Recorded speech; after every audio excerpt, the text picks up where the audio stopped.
The latest controversy in the NFL is the league's investigation into the New Orleans Saints.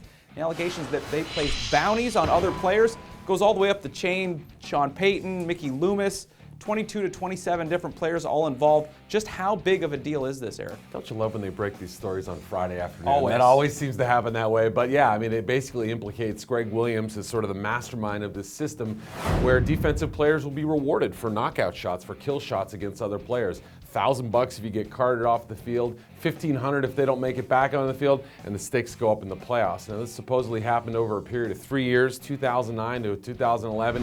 So this is a big deal. We're talking about defensive players intentionally trying to injure opponents, trying to go for their knees and ankles. We heard Adrian Peterson complain about it. We heard the 49ers say they were taking questionable shots against the Saints were against them.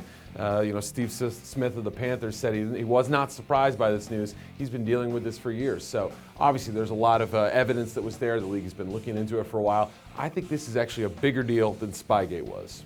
How much of it do you think actually goes on throughout the league? We've heard about it years ago with the Buddy Ryan teams and that kind of stuff. How serious is it? How often does this actually happen, do you think, in the league? Buddy just seemed to want to go after kickers, it seemed like. And we had Charles Martin with the Packers way back in the day, Jim McMahon, that whole thing. So this has been going on for a while. There's no question back in the day when a lot of this was unchecked, the NFL was a little more of a wild league. I'm certain this happened on almost every team. Now, maybe it was player to player. I don't know if it was coach organized and fueled.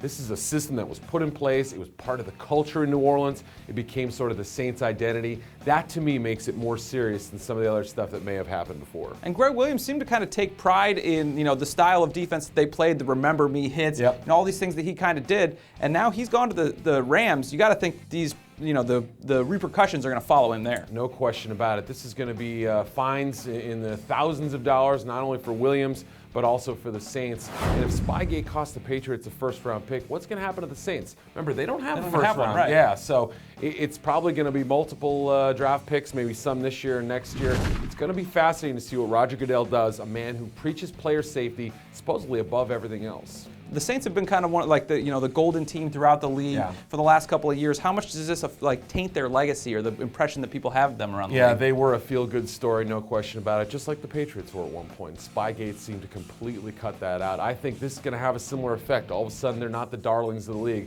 and I really think this is going to cut into their popularity a great deal. It's just the beginning of it. There's a lot more that's going to come out of this. We'll have all of it for you right here at ProFootballWeekly.com.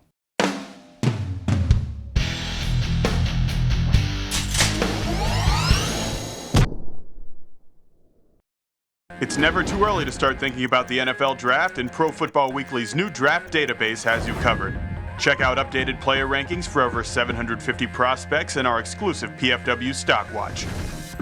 Just go to the Draft tab at ProFootballWeekly.com.